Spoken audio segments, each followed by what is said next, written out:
జై భీమ్. బాగున్నా. సభా వేదికకు నమస్కారం.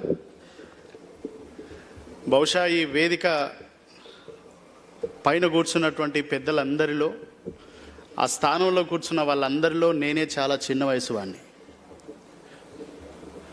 కానీ ఇంత పెద్ద మంది కూర్చున్నటువంటి సభకు అధ్యక్షత వహించే అదృష్టం నాకు కలిగినందుకు ముందుగా నేను చాలా గర్వంగా, చాలా ఆనందంగా, చాలా గౌరవంగా ఫీల్ అవుతున్నా. ఇది ఇక్కడ ఉన్నటువంటి మహానుభావులు ప్రసాదించిన భిక్షగానే ఫీల్ అవుతున్నాను నేను.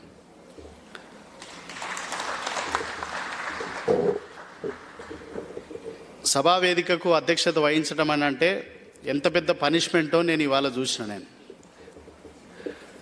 వాస్తవానికి నేను ప్రకటిత అధ్యక్షుడిని మాత్రమే, అప్రకటిత అధ్యక్షులు మా దక్షిణామూర్తి అన్న. నేను ఈ వేదికకు అనుకోని అతిథిని. వాస్తవానికి ఈ కార్యక్రమానికి నేను వస్తాను అనుకోలేదు, కానీ రావాలి అనిపించి బయట బోర్డు చూసి వచ్చిన వాడిని.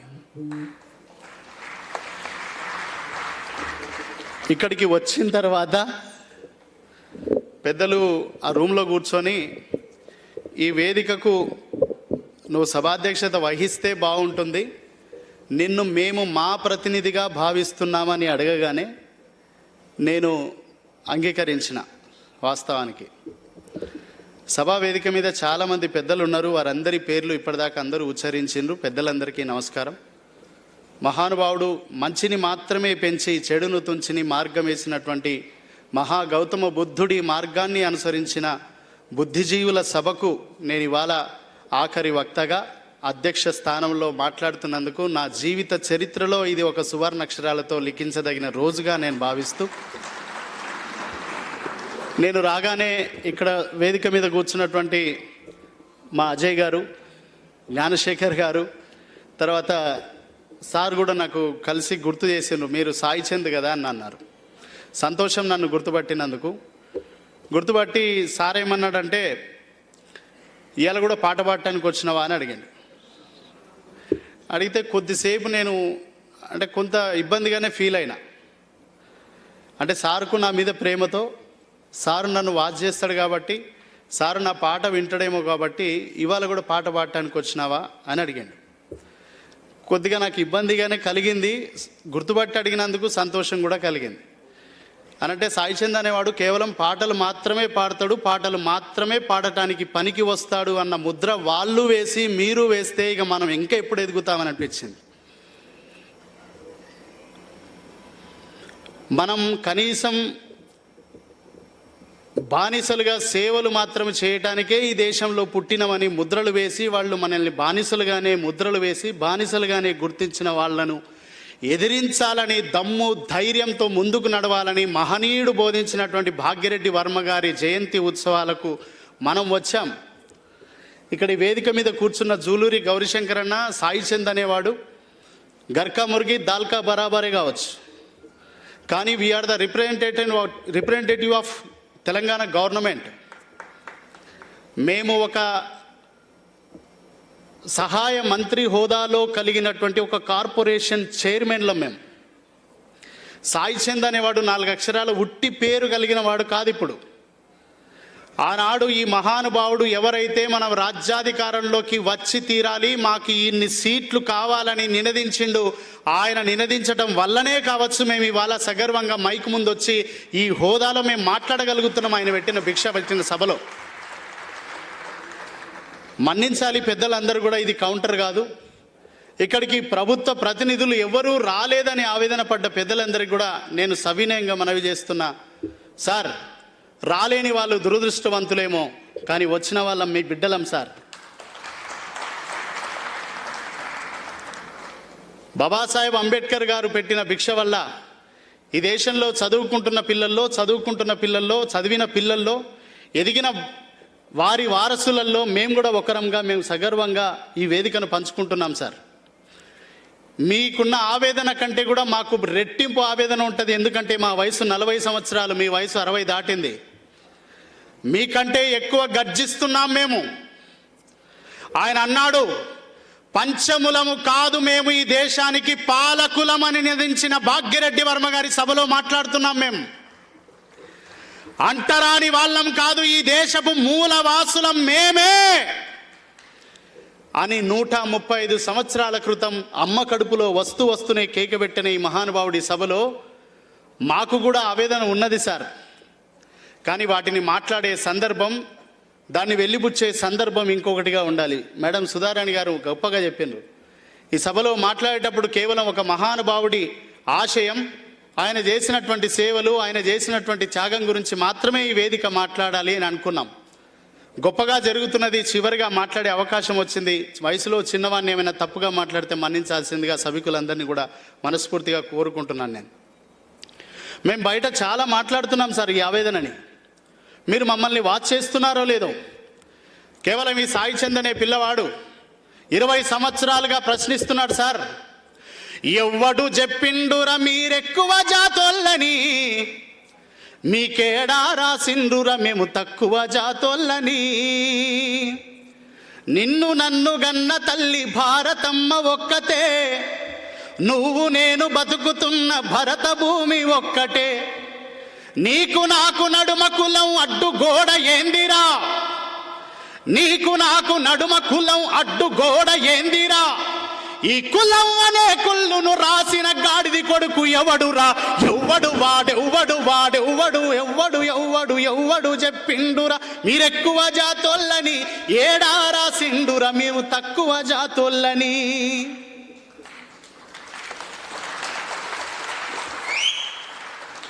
ఆయన వారసులుగా మేమేం నిద్రపోలేదు సార్. వారు అందించిన మహానుభావుల ఆశయాల నిరులో మేమందరం కూడా నడుస్తున్నాం సార్. మా గుండె ఉప్పొంగినప్పుడల్లా మా జాతి గర్వించదగిన మాటల్ని, పాటల్ని, కళల్ని, కవితల్ని రాసి మేము మన జాతి కోసం మాట్లాడుతూనే ఉన్నాం, రాస్తూనే ఉన్నాం, పాడుతూనే ఉన్నాం సార్. కానీ మనం మాట్లాడే వాళ్ళు కానీ, పాటలు పాడేవాళ్ళు కానీ, కేవలం పుస్తకాలు రాసేవాళ్ళు కానీ ఈ సమాజం ఇంకా గుర్తిస్తున్నది. కానీ అంతిమ లక్ష్యం అది కాదు. మేము ఈ దేశాన్ని పరిపాలించిన పాలకులం. పార్లమెంటు భవనం నుంచి పంచాయతీ ఆఫీసు దాకా మేము ఖచ్చితంగా కూర్చొని తీరుతామనే శబదం పూనుకున్న వాళ్ళం సార్ మేమందరం కూడా. మాలాంటి వాళ్లకు మీలాంటి వాళ్ళ ఆశీస్సులు ఉండాలి. మీ అనుభవాల్ని మాకు బోధించండి, మమ్మల్ని ముందుకు నడపండి. రాని వాళ్ళ గురించి మాట్లాడి టైం వేస్ట్ చేయకండి. ఎవడో ఏదో కూత కూర్చుండని, ఏదో సభలో తక్కువ మాట్లాడిండని ఎవరు కూడా బాధపడకండి బ్రదర్, వాడు అనుభవిస్తాడు ఖచ్చితంగా. ఈ ఈసడింపులు, ఈ అవమానాలు, ఈ అవహేళనలు, ఈ ఎక్కిరింతలు, ఈ చిన్న చూపులు, ఈ దుర్మార్గాలు మనకు, మన జాతికి, మన బిడ్డలకు, మన తరాలకు ఏమీ కొత్త కాదు. ఈ మహానుభావుడు అనుభవించిన అవమానాల కంటే 1% కూడా మనం అవమానించబడలేదు. మనం ఇంకా వెనుకబాటుతనాన్ని చూడలే. మనం ఇంకా వారు అనుభవించిన అవమానాలను ఇంకా పడతలేము. ఎందుకంటే వారు ముందు మార్గం వేసి మన కోసం ఒక బంగారు బాట వేసిపోయినరు. ఆ బాటలో అందరం భద్రంగానే ఉన్నాం మనం అందరం కూడా. కానీ ముందు తరాలకు మనం ఏమేమి ఇవ్వాలో, ఎక్కడి దాకా పోవాలో, ముందు తరాలు ఏం చేస్తే బాగుపడుతుందో భాగ్యరెడ్డి వర్మ గారు, బాబాసాహెబ్ అంబేద్కర్ లాంటి వారికి కూడా మార్గదర్శకం చేసినటువంటి మహానుభావులు, ఆచరణాత్మకమైనటువంటి మహానీయులు మన జాతిలో ఉన్నారు. మన ముందు తరం నేతలుగా ఉన్నారు. వారందరి స్ఫూర్తిని కూడా ముందు తరాలకు మనం అందించాలి వీలైనంత. ఈ సభలో అందరూ కోరుకున్నట్టుగానే భాగ్యరెడ్డి వర్మ గారి ఆశయం ఏదైతే ఉందో అది ముందుకు పోవాలని అంటే, వారు స్థాపించినటువంటి ఆది హిందూ భవన్ ఏదైతే జ్ఞాన మందిరంగా రూపుదాల్చాలని అందరం కోరుకుంటున్నామో, ఈ వేదిక మీద ఎవ్వరికీ అభ్యంతరం లేదు సార్, ముఖ్యమంత్రి కేసీఆర్ గారితో సహా. అది ప్రతిష్టాత్మకంగా హైదరాబాదు నగరం నడిబొడ్డున తెలంగాణ రాష్ట్రంలో అందరూ గర్వపడే విధంగా నిర్మాణం జరగాలని ఆయన నుంచి నా దాకా మేము అందరం కోరుకుంటున్నాం. అది నెరవేరి తీర్థది. అది చేయగలిగే సత్తువ కూడా ముఖ్యమంత్రి కేసీఆర్ గారికి ఉంది. దాన్ని నిర్మించే ప్రయత్నంలో మేమందరం కూడా తోడుంటాం. మేము బాధ్యత తీసుకుంటాం సార్, మేము తప్పకుండా బాధ్యత తీసుకుంటాం. ఎవరం కూడా ఇందులో భిన్నాభిప్రాయం లేదు. ఇక్కడ ఎవరికి కూడా ఇక్కడ దురభిప్రాయం లేదు, భేదాభిప్రాయం లేదు. నిజానికి 75 ఏళ్ల స్వతంత్ర భారతదేశంలో దళితులు గౌరవించబడుతున్నారంటే కేవలం ఈ 8 ఏళ్ల కాలంలో దార్శనికుడైనటువంటి ఉద్యమకారుడైనటువంటి అన్ని వర్గాల కన్నీళ్లను కష్టాలను చూసిన ఒక ఉద్యమ నేత ముఖ్యమంత్రిగా కావటం వల్లనే ఇవాళ దళితులకు అందరికీ కూడా నిజంగా గౌరవం దక్కుతున్నది. ఇది గర్వంగా మనందరం కూడా చప్పట్లు కొట్టి ముఖ్యమంత్రి కేసీఆర్ గారికి ధన్యవాదాలను తెలియజేయాలి. 125 అడుగుల విగ్రహం పెట్టాలని ఏ ప్రభుత్వం ఆలోచించలేదు సార్, ఏ గవర్నమెంట్ కూడా ఆలోచించలేదు. అంబేద్కర్ గారు అని అంటే ఒక మాలల ప్రతినిధి, ఒక లేకపోతే దళితుల ప్రతినిధి అని దేశం ముద్ర వేస్తే, అంబేద్కర్ గారి విగ్రహ సభ ఆవిష్కరణ జరిగిన రోజు సభా వేదిక మీద ఎవరెవరు ఉండాలని పేర్లు రాస్తుంటే ఒక గవర్నమెంట్ అధికారి అందులోంచి ఒక పెద్ద మనిషి వచ్చి సూచించింది సార్. ఆ మీటింగ్లో నేనున్నా. సూచించి అంబేద్కర్ గారి సభా వేదిక మీద ఫలానా దళిత నాయకుడు ఉండాలి, ఫలానా దళిత సంఘానికి సంబంధించిన నాయకుడు ఉండాలి, లేకపోతే వాళ్ళు ఫీల్ అవుతారని ఒక పెద్ద మనిషి సూచిస్తే ముఖ్యమంత్రి గారికి చాలా కోపం వచ్చింది సార్. కోపం వచ్చి ఆ పెద్ద మనిషి మీద అరిచిండు. ఆయన తమాషా చేస్తున్నావా, బుద్ధి లేకుండా మాట్లాడుతున్నావా, అంబేద్కర్ గారి ఆవిష్కరణ సభలో కేవలం దళిత నాయకులు మాత్రమే ఉండాలా, అంబేద్కర్ గారు కేవలం దళిత నాయకుడు మాత్రమేనా, ఆయన దళిత నాయకుడు మాత్రమే కాదు, ఈ భారతదేశానికి బంగారు బాట చూపిన భారత రత్న విశ్వ మానవుడు ఆయన అని ప్రకటించినటువంటి నాయకుడు సార్ మా కేసీఆర్ గారు. కాబట్టి ఆయన వేదిక మీద అన్ని వర్గాల నాయకులు ఉండాలి, అన్ని వర్గాలకు సంబంధించినటువంటి నేతలు పాల్గొనాలి, అన్ని వర్గాలకు సంబంధించిన నాయకులు ఆయన గురించి మాట్లాడాలి, అన్ని వర్గాలకు సంబంధించిన నాయకులు ఆయన చిత్రపటానికి పూలు వేయాలని భావించింది సార్. కనుక ఈ దేశంలో భారతరత్న బాబాసాహెబ్ అంబేద్కర్ గారికి దక్కినటువంటి అరుదైనటువంటి గౌరవం, ఇందులో చాలా మందికి భిన్నాభిప్రాయాలు ఉండొచ్చు, నిజాలు తెలియక కూడా చాలా మంది ఆవేశంతో ఉండి ఉండొచ్చు. బ్రదర్, నేను మాట్లాడుతున్న మాటలో సత్యం మాత్రమే ఉన్నది. నేను కేవలం ఎవరినో పొగడటం కోసం మాట్లాడట్లేదు, కేవలం ఎవరినో నిందించడం కోసం మాట్లాడట్లేదు. జరిగిన నిజాన్ని, జరుగుతున్న సత్యాన్ని మాత్రమే మీకు చెప్పాలనే ఉద్దేశంతో మాట్లాడుతున్నా. ఈ దేశంలో, ఈ ప్రపంచంలో అత్యంత ఎత్తైన విగ్రహాలు గౌతమ బుద్ధుడివి 3 దేశాల్లో అత్యంత ఎత్తైన విగ్రహాలు ఉంటే, ఈ భారతదేశంలో బాబాసాహెబ్ అంబేద్కర్ గారి విగ్రహం, ఎత్తైన విగ్రహం ఎక్కడ ఉన్నది అని అంటే అది తెలంగాణ రాష్ట్రంలో హైదరాబాదు నగరం నడిబొడ్డున ఉన్నదని సగర్వంగా గల్లెగరేసుకొని మనందరం చెప్పుకునే విధంగా తెలంగాణ ప్రభుత్వం నిర్మించింది. ఇది ఎవరు కాదనకూడదని సత్యం. దీన్ని ఎవరం కూడా అంగీకరించలేనటువంటి సత్యం కాదు, ఇది అందరం ఒప్పుకోవాల్సినటువంటి సత్యం. బాబాసాహెబ్ అంబేద్కర్ గారికి అరుదైన గౌరవం ఇచ్చినటువంటి తెలంగాణ ప్రభుత్వం మన అందరం కూడా కోరిన విధంగా, అందరూ అనుమానించిన విధంగా కాకుండా నిజాన్ని, సత్యాన్ని నిజం చేసి చూపించినటువంటి తెలంగాణ ప్రభుత్వానికి మన అందరం కూడా నిజంగా రుణపడి ఉండాలి. దీనికి చప్పట్లు కొట్టడం రాకపోతే అంతకంటే విచారం లేదు. కనుక తెలంగాణ రాష్ట్ర ప్రభుత్వం దళిత సమాజానికి, వెనుకబడిన మన జాతికి చేయాల్సినటువంటి పనులు ఇంకా చాలా ఉన్నాయి, నేను అంగీకరిస్తున్నాను. కాసి చేసిన మంచి పనిని కూడా చూసి మన అందరం కూడా ఒప్పుకోకపోతే, మంచిని మంచే అందాం, చెడును చెడే అందాం, జరగాల్సిన పనులకు గొంతెత్తి నినదిద్దాం. మనందరం కూడా ఆ ఉద్యమంలో మనందరం కూడా ఒక్కటిగానే నడుద్దాం. అందులో మేము ముందర భాగాన ఉంటాం. మేమందరం కూడా తప్పకుండా మనకింకా కోరికలు ఉన్నాయి, మనకింకా కన్నీళ్ళు ఉన్నాయి, మనకింకా కష్టాలు ఉన్నాయి, మనకింకా వలపోతలు ఉన్నాయి, మన పట్ల ఇంకా వివక్షత కొనసాగుతూనే ఉన్నది. ఆ వివక్షతలు రూపు మాపే వరకు, కంఠంలో ప్రాణం ఉన్నంత వరకు, ఒంట్లో చివరి రక్తపు బొట్టు దాకా కొట్లాడే శక్తి ఉన్నంత వరకు మన అందరం కూడా ఒక్కటిగా కొట్లాడదాం. ఆ కొట్లాటలో మేమందరం కూడా మీ వెనకాల ఉంటాం. మీరు నడిపిస్తే ముందు నడుస్తాం మేమందరం కూడా. కాబట్టి గౌరవ ముఖ్యమంత్రి కేసీఆర్ గారు భాగ్యరెడ్డి వర్మ గారి జయంతి ఉత్సవాలని చాలా అద్భుతంగా జరపాలని మొన్న జరిగినటువంటి సబ్ క్యాబినెట్ మీటింగ్లో కూడా చాలా గర్వంగా మాట్లాడింది. ఆ విషయాలేవి పత్రికలు రాయలేకపోవచ్చు, ఆ విషయాలేవి మీడియాలో రాకపోవచ్చు. ఎందుకనంటే అక్కడ మీడియా ప్రజెంటేషన్ లేదు కాబట్టి, ఆయన పబ్లిక్గా చెప్పలేదు కాబట్టి, కేవలం సబ్ క్యాబినెట్లో మాట్లాడినటువంటి మాట మీ అందరికీ కూడా తెలియజేస్తున్నా. ఆయన చాలా గర్వంగా చెప్పిండ్రు, భాగ్యరెడ్డి వర్మ గారు బాబాసాహెబ్ అంబేద్కర్ గారికి గురువు లాంటి వాడు, కాబట్టి ఆయన విగ్రహాన్ని కూడా హైదరాబాద్ నగరంలో ఆయన స్థాపించినటువంటి ఆది హిందూ భవనాన్ని కూడా అత్యద్భుతంగా నిర్మితం చేద్దాం. ఆయన జయంతి ఉత్సవాలు కూడా ఎక్కడికక్కడ గర్వంగా నిర్వహించాలి తెలంగాణ రాష్ట్ర ప్రభుత్వమే అని సంకల్పించినటువంటి నాయకుడు గనక తెలంగాణ ప్రభుత్వమే దీన్ని బాధ్యత తీసుకొని నిర్వర్తిస్తున్నది. కాబట్టి ఈ నిర్వాహకులకు కూడా ఆ విషయం తెలుసు. వారి ప్రోత్సాహం లేకుండా కూడా ఈ సభ ఏం జరగట్లేదు, వారి సహకారంతోనే జరుగుతున్నది. తెలంగాణ ప్రభుత్వం షెడ్యూల్డ్ కులాల శాఖ సహకారంతో, భాషా సాంస్కృతిక శాఖ సహకారంతో ఈ వేదిక కానీ, ఇక్కడ మాట్లాడుతున్న మైకు కానీ, ఈ జయంతి ఉత్సవాలు కానీ మన అందరం కూడా గర్వంగా చేసుకోవాలని ప్రభుత్వం కూడా భావించింది. దాన్ని అందరం కూడా అంగీకరించాలి, స్వీకరించాలి, దాన్ని గౌరవించాలని కూడా మనస్ఫూర్తిగా మీ అందరినీ కూడా కోరుకుంటున్నాం. మిత్రులారా, ఇంకా ఇప్పటికీ అణచివేతల అవమానాలు పోలేదు అని నేను సర్టిఫికెట్ ఇవ్వట్లేదు. ఇంకా ఈ వివక్షలు కొనసాగుతూనే ఉన్నాయి. ఒకడు మనలో ఎదిగితే మన పక్కవాడే, సుధారాణి మేడం చెప్పింది ఇందాక, ఎవరెవరి మధ్యన అనైక్యతలు ఉన్నాయో ఆ అనైక్యతలు పోనంత కాలం ఈ దేశంలో మన రాజ్యం రాదు అని కోరుకున్నది. నిజంగా అనైక్యత ఉన్నది. ఆ అనైక్యతకు, ఆ అసంఘటితానికి మన అందరం కూడా కృషి చేయాలి. ఇంకా మన పక్కన ఉన్నటువంటి వర్గాలను కలుపుకుపోయి ప్రయత్నం చేయాలి. ఇంత పెద్ద మహానుభావుడికి కూడా కులం రంగు పూసిన దేశం మన దేశం. ప్రపంచమంతా 191 దేశాలు వర్ధంతి ఉత్సవాలు చేసి దండలు పెట్టుకొని విగ్రహం వేస్తున్న ఆ మహనీయుడికి కూడా ఈ దేశం కులం రంగు పూసింది సార్. ఇంకా వివక్ష కొనసాగుతున్నది. ఈ దేశంలో ఏ జాతీయ నాయకుడికి కులం లేదు, ఏ జాతీయ నాయకుడికి తక్కువ చూపు లేదు.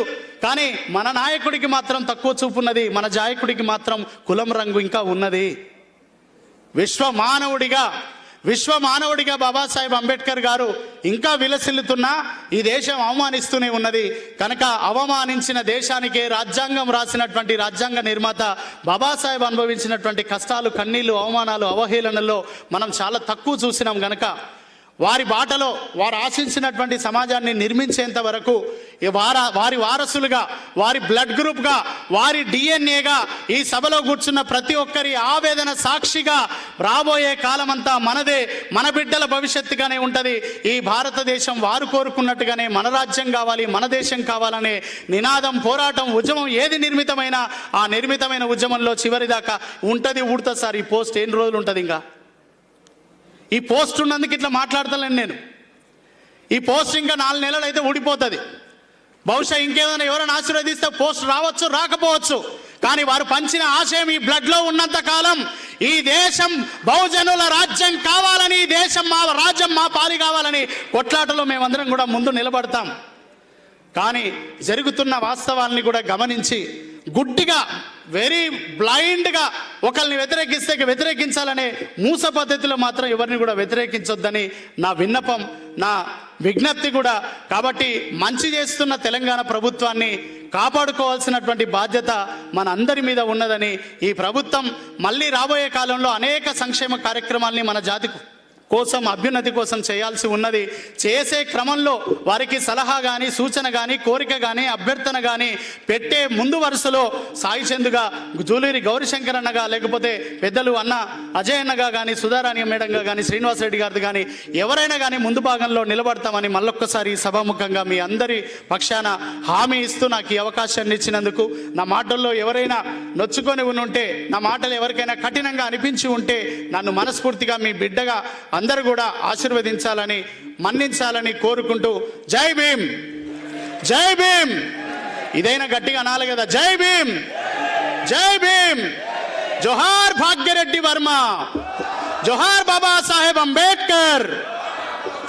మరొక 5 నిమిషాలు మనం భోజనం చేయబోతున్నాం. పెద్దలు కోరుతున్నారు. పాట అనేది మనకిచ్చినటువంటి ఈ బ్లడ్లో ఉంది సార్, ఇంక్లూడింగ్ ఇన్బిల్ట్ ఉంది. దీన్ని ఎప్పుడైతే మార్చుకోలేము, ఎవరైతే పోలేము. కానీ పాటగాడిగానే ముద్ర వేయొద్దు అనేది నా కోరిక. పాటగాడిగానే ముద్ర వేసి ఇప్పటికే వచ్చిన అవకాశాలన్నింటినీ కూడా కాలు బట్టి కిందికి గుంజి నన్ను కిందనే పడేయాలని చాలామంది చూస్తున్నారు. కాబట్టి నేను హట్ అయిపోయినా వాస్తవానికి. కానీ పాట నా ప్రాణం ఉన్నంత వరకు ఉంటుంది. పాడతా, వాళ్ళందరి కోసం, మహానుభావుల కోసం, నా జాతి కోసం పాడి వినిపిస్తా. కానీ కేవలం పాట పాడేవాడిగా మాత్రమే, కట్టెలు కొట్టేవాడిగా మాత్రమే కాదు, కట్టెలు మూట కట్టేవాడిగా మనం ఉండాలని నేను భావిస్తున్నా. ఆ క్రమంలో అందరూ కూడా అందరూ సహకరించాలని కోరుతున్నా. మీ అందరి కోసం మహానుభావుడి మీద ఒక 2 పల్లవి పాడమన్నారు. నేను మీ అందరి కోసం పాడతా, మీరు అందరూ చప్పట్లు కొడితే. కేవలం సినిమా హీరోలకు లేకపోతే ఇప్పటిదాకా ఈ సభలో ఈ వేదికల మీద జరిగిన అనేక మంది పెద్ద పెద్ద కట్అవుట్లకు, మీసాలకు, కట్టుపంచ కట్టుకున్న వాళ్ళకు మాత్రమే వచ్చి చప్పట్లు కొట్టిన ఆడియన్స్గా, కానీ మీ బిడ్డ, మీ జాతి బిడ్డ ఇవాళ నిలబడి మాట్లాడుతున్నాడు సార్. సాయి చంద్ అనే పిల్లగాడు, వాడికి మీరు అందరూ కూడా చప్పట్లు కొట్టి దీవెననివ్వాలి. ఈ సభను అందరం కూడా విజయవంతం చేయాలి. భరత జాతి గర్వించదగిన భాగ్యనగర మహనీయుడు, భారతీయతకు అర్థం తెలిపిన అతడు జ్ఞానమానవుడు. భరత జాతి గర్వించదగిన భాగ్యనగరపు మహనీయుడు, భారతీయతకు అర్థం తెలిపిన అతడు జ్ఞానమానవుడు. దళిత జాతి తలరాతను మార్చిన అతడే అక్షర యోధుడు. సకల వర్గాల హితము కోరిన సర్వజన సార్వభౌముడు. తరతరాలుగా నలిగిపోయిన బడుగు జనులకు బాంధవుడు. కులమత రహిత సమాజము కోరిన అతడు అభ్యుదయపు నాయకుడు. అతడే అతడే అతడే అతడే దళిత ఉద్యమ వైతాళికుడు భాగ్యరెడ్డి వర్మ. అతడే అతడే బాబా సాహెబ్ గురువైన మన భాగ్యరెడ్డి వర్మ. అతడే అతడే దళిత ఉద్యమ తొలిపొద్దు మన భాగ్యరెడ్డి వర్మ. అతడే అతడే బాబా సాహెబ్ గురువైన మన భాగ్యరెడ్డి వర్మ. జై భీమ్ జై భీమ్ జై భీమ్ జై భీమ్ జై భీమ్ జై భీమ్ జై భీమ్ జై భీమ్ జై భీమ్ జై Bhim. Thank you very much. శ్రామిక జన సేవా పరిమళం, నిత్య నవ్య గళం, యువ నేత, అందరికీ ఆత్మీయ భ్రాత